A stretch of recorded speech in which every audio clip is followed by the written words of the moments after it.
There are so many reasons kids love recess. Play with my friends. I like moving.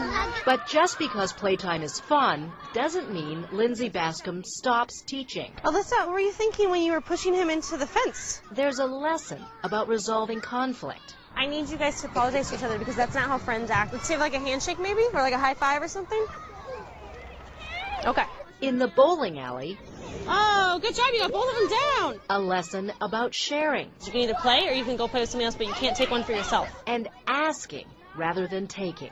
So he just asked the group and they said he could take one. Here, kindergartners create their own trains. Imagine they're a superhero and learn about being one of many. Over here, I got Hello Kitty. It's why education experts say play is vitally important at this age, spurring creativity, teaching kids to enjoy being physical and to think for themselves.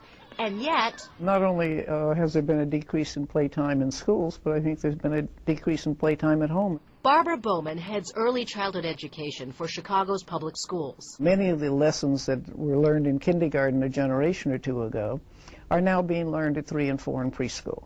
Okay, you can do your own. What's 7 plus 5? And studies show that as the 3 R's almost completely replace unstructured play for the youngest school children, a child's emotional growth may be affected. Self-discipline, for example. In the 1940s, one psychological study found that 5-year-olds asked to stay perfectly still could do so for about 3 minutes. In 2001, the same test found that kids couldn't do that until they turned 7.